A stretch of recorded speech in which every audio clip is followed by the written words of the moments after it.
የልብ ጠጋኙ ማስታወሻ ተጻፈ በዶክተር ፈቀደ አጓር። መልካም ጊዜ ከእናብብ ቲዩብ።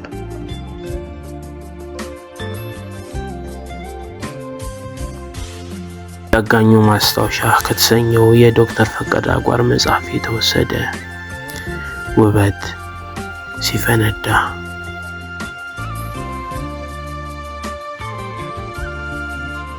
ባዮቹ መጀመሪያ ነው። በደቡብ ክልል ከሚገኘው አንድ ዩኒቨርሲቲ የሶስተኛ ዓመት ተማሪ ብትሆንም በጤና ምክንያት ትምህርቷን መከታተል ተስኗታል። በቀጠሯ ቀን በጥቁር አንበሳ ሆስፒታል ለመገኘት ነበር ትምህርቷን ጥላ አዲስ አበባ የመጣችው። ባለፉት 5 ዓመታት በየ3 ወር የልብ ሕክምና ክትትል ስታደርግ ያለማቋረጥ መድኃኒት ትወስድ ነበር። በብዙ አጋጣሚ የበሽታዋ መፍትሄ በልብ ቀዶ ጥገና ብቻ መፍትሄ እንደሚያገኝ ቢነገራትም የውጪ ዜጋ ካልመጣ ደግሞ እንደማይሰራ ተነግሯታል። በኋላም በሰዎች ጥቆማ እዚያው ጥቁር አንበሳ ቅጥር ግቢ የሚገኘውን የልብ ማዕከል እንድትጎበኝ ተነገራት። እኛ በስተመጨረሻ ከዚህ ወጣት ጋር የመገናኘት እድል ገጠመን። ለምን እንደሆነ አላውቅም አለችን። እስካሁን የበሽታዬ ምንነት ማንም ሊያስረዳኝ አልቻለም። አሁን ግን ልቤ እንደዚህ ለከፋ ደረጃ ያደረሰውን የልብ በሮች እንዲጠቡና እንዲያፈሱ የሆኑት ከልጅነት ጀምሮ ያጠቃኝ በነበረው የቶንሲል በሽታ ምክንያት መሆኑን ተረድቻለሁ። በደፈናው የልብ በሽተኛ እየተባልኩ የልብ ክፍል እየመጣው በየወሩ እነዚህን መድኃኒቶች ከመውሰድ ውጪ ምን እንደሆነ አልገባኝም ስትል እንባዋ እየተናነቃት አንጀት በሚበላ ሁኔታ አስረዳችን። ሰውነቴ እጅጉን ጫጭቷል። ሳይደክመኝ የማደርገው አንድም ነገር የለም። ሐሳቤን ጥዬ እንቅልፍ እንዳልተኛ ደርሶ ንቅ እፍን ያደርገኛል። በልቼ እንዳልጠገብ እህሉን እንደቀመስኩት ይጨንቀኛል። ከሁሉም ባሻገር ከጓደኞቼ ሁሉ የተለየው ሰው ሆኜ መታየቴ ነው እና መገኘቴ ነው አለችኝ።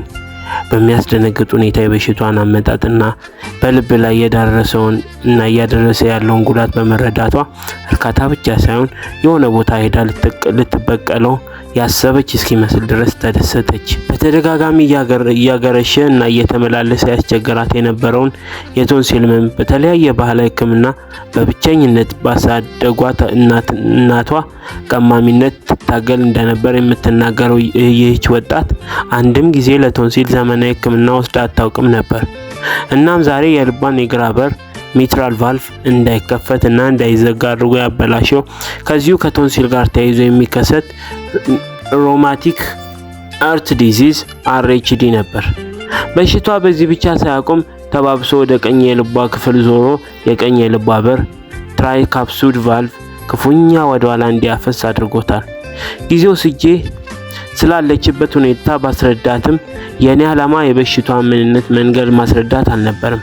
ፍላጎቴና ዓላማዬ ይህንን አላንቀሳቀስ ያላትን በሽታ ምክንያት የሆነውን የግራ ልቧን በር ሚትራል ቫልቭ በአስቸኳይ መቀየርና እንዲሁም ሌላኛውን የቀኝ ልቧ ላይ የሚገኘውን ሌላ ቫልቭ ትራይካፕሱድ ቫልቭ በአስቸኳይ መጠገን ነበር። ነገር ግን ይህች ወጣት በሽታዋን በመገንዘብ ብቻ የተሰማት ደስታና ያሳየችው እፎይታ ያስተማረኝ ትልቅ ትምህርት ነበር። ምናልባትም የሰጠናትም ተስፋ ተጨምሮ ስንቆኗትም ይሆናል ብዬ አሰብኩ። የሆነ ሆኖ ከታካሚዎች ጋር አቅም በፈቀደ መጠን ስለ በሽታቸውና ስለ ሕክምናቸው ሂደት እንዲገባቸው ማድረግ ያለውን ልዩ ጥቅም በዚህ ታካሚ ላይ ባየሁት የመንፈስ እርካታ በአእምሮዬ ጓዳ ታትሞ ቀርቷል። ታዲያ ይህን የልብ ቀዶ ጥገና ማድረግ የምንችለው በልብ ማዕከል ነበር።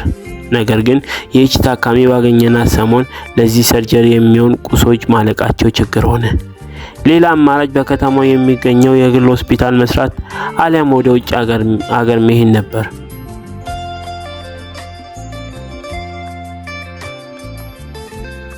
ነገር ግን ይህች ወጣት እና ቤተሰቦቿ ከኪሳቸው ገንዘብ አውጥተው የልብ ቀዶ ጥገናን የሚያህል ውድ ሕክምና ለማድረግ ሳይሆን የዕለት ኑሯቸውን ለመደጎም የሚታገሉ ነበሩ።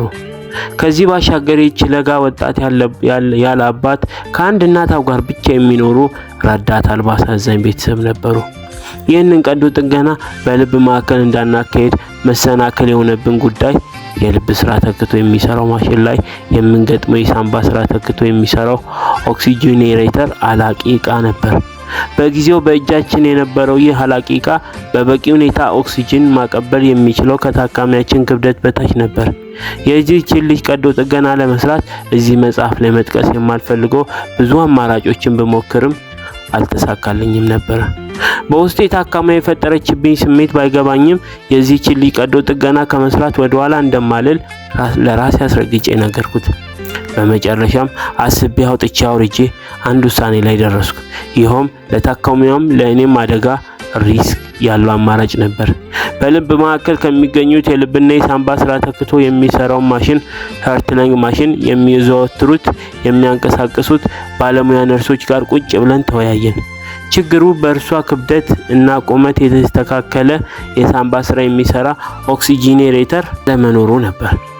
እናም አማራጭ ቴክኒክ ለምን አንጠቀምም ማለት የሰውነቷን የደም ቅዝቃዜ መጠን ከተለመደ የምንሰራበት ደረጃ በጣም በማውረድ የሰውነታችን የኦክሲጅን ፍጆታ በመቀነስ ከዚህ ውድ አላቂ የሳንባን ስራ ተክቶ ከሚሰራ እቃ የሚጠበቅበትን የሚያቀብለውን የኦክሲጅን መጠን መቀነስ ዋናው ዓላማ ነበር።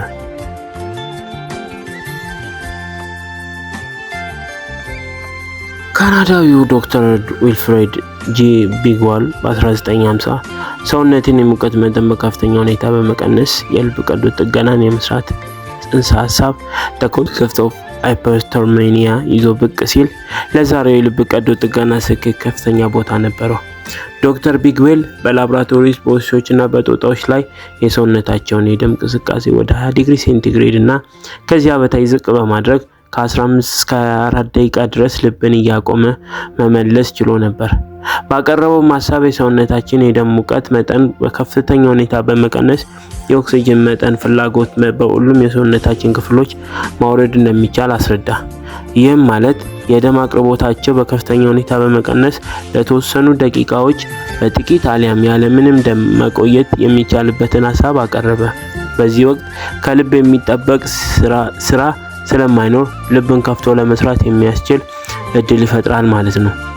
ምንም እንኳን ከክርስቶስ ልደት በፊት በአርስቶትል አስተምሮ ከሰማይ በሚወርድ በረዶ ቁስልን ማከምና ማዳን በታሪክ የተቀመጠ ሲሆን በመቀጠልም የታላቁ ጦረኛ የፈረንሳዩ ንጉስ ታላቁ ናፖሊዮን ሐኪምም የወታደሮቹን ቁስል በበረዶ ያክም እንደነበርም በሰፊው ይነገራል። ነገር ግን የዚህ ኮልድ ሄርት በሚል ጽሑፍ የሚታወቀው ካናዳዊ ዶክተር ቢግዌል እና ጓደኞቹ የጥናት ጽሑፍ በላቦራቶሪ የተደገፈና ዝርዝር በመሆኑ በመላው ዓለም ያሉ ሐኪሞችም ዘንድ ከፍተኛ ተቀባይነትና መነቃቃትን ፈጠረ። በ1952 በጎርጎሮሳውያኑ ዘመን አቆጣጠር በዶክተር ጆን ሉዊስ በሰው ልጅ ላይ ይህን ሐሳብ እንደ ደም ወደ ልብ እንዳይገባ ኢንፍሎ ኤክስኪዩዥን ቴክኒክ በመጠቀም በወቅቱ የልብና የሳንባን ስራ ተክቶ የሚሰራ ማሽን ባይፈበረክም ለመጀመሪያ ጊዜ በልብ የላይኛው ክፍል ላይ የሚከሰተውን የተፈጥሮ ቀዳዳ አትሪያል ሴፕታል ዲፌክት መዝጋት ቻለ። እንዲህም እያለ በ29 ሰዎች ላይ የሳንባን ስራ ተክቶ የሚሰራው ማሽን ሀርትለንግ ማሽን ባይኖርም ሰውነትን በማቀዝቀዝ ሃይፐርተርሜኒያ ጽንሰ ሀሳብ ብቻ በመጠቀም የተወሰኑ የልብ ቀዶ ጥገናዎችን ለመስራት ቻለ። በውጤቱም የ3 ሰዎች ሕይወት ቢያልፍም የ26 ሰዎች ሕይወት ማትረፍ የቻለበትን ቀዶ ጥገና ለመስራት በቁ። ምንም እንኳን ዛሬ እኛ የምንሰራው የልብንና የሳንባን ስራ ተክቶ የሚሰራውን ማሽን ሀርትለንግ ማሽን በመጠቀም ቢሆንም የሳንባን ስራ የሚሰራው አላቂ ዕቃ ኦክሲጂኔሬተር ለዚች ወጣት በሚስማማና በሚመጥን መልክ ግን አልነበረንም። በመሆኑም የሰውነቱን ሙቀት የማቀዝቀዝን ጽንሰ ሀሳብ በመጠቀም ለዚች ወጣት የሚስማማ መፍትሄ አበጀን። ይህንን ሌሎች የጥቃቅን የመፍትሄ ሀሳቦችን በልብ ማዕከል ከሚገኙት የልብንና የሳንባን ስራ ተክቶ የሚሰራው ማሽን ኤችኤልኤም የሚዘወትሩና የሚንቀሳቀሱት ባለሙያ ነርሶች ጋር በዝርዝር ተወያየን። በችግር ጊዜ ማድረግ ያለብንን ነገር ተነጋግረን ተስማማን።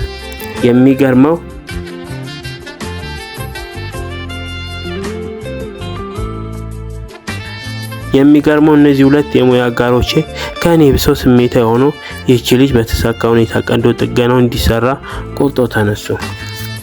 እናም ዝግጅታችንን ሁሉ አጠናቀን እነሆ በዕለተ ሰኞ ይህችን ወጣት ለመስራት ወደ ቀዶ ጥገና ክፍል ገባን።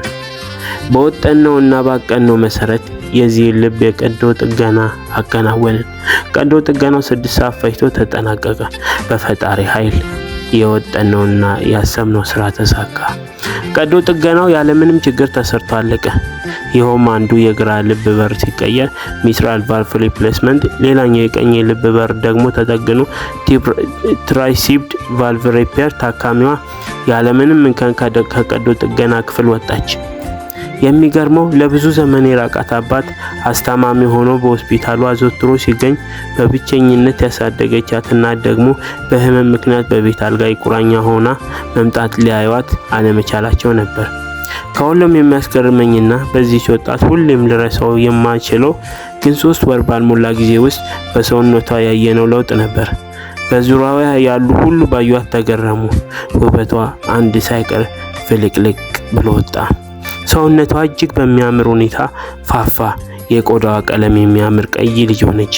ምንም እንኳን በአርኤችዲ ተጠቅመን የተሳካ ቀዶ ጥገና የሚያካሂደው የሰውነታችን በአጭር ጊዜ ቢቀየርም በዚህች ወጣት ላይ ያየነውን ለውጥ ለመርሳት ግን ይቸግረን ነበር። ለመሆኑ የቀዶ ጥገና ባይሳካ ምን ሊከሰት ይችል ነበር ብዬ ራሴን እጠይቃለሁ። ነገር ግን ይህን የማስበው ቀዶ ጥገናውን ከሰራን እና ሁሉም ከተፈጸመው በኋላ ነው ማለት ግን አይደለም። ካለኝ መጠነኛ ልምድና ውስጤ ከሚነግረኝ ኢንቲዩዥን መልካም ስሜት ከመነጨ እንጂ የሰው ልጆችን ሕይወት አደጋ ላይ የሚጥል ድርጊት መሆኑ ግልጽ ነበር። ባልተሟላ ሁኔታ ውስጥ ለምን የሰው ልጅን ሕይወት አደጋ ውስጥ ይጥላል ተብሎ እንደምንጠየቅ አልጠራጠርም። ነገር ግን በየትኛውም ሙያ ውስጥ ያለ ባለሙያ በተለይ ደግሞ ከፍተኛ የብዙ ዕቃዎች አቅርቦት ውስንነት ባሉበት ሁኔታዎች ውስጥ የዚህ አይነት ችግር ፈቺ መፍትሄ ሀሳቦች እንደየሁኔታው እያመነጨ ካልሰራ አንድ እርምጃ ወደፊት መራመድ ከባድ ነው ባይ ነኝ። መልካም ጊዜ ከእናበብ ቲዩብ። የልብ ጠጋኙ ማስታወሻ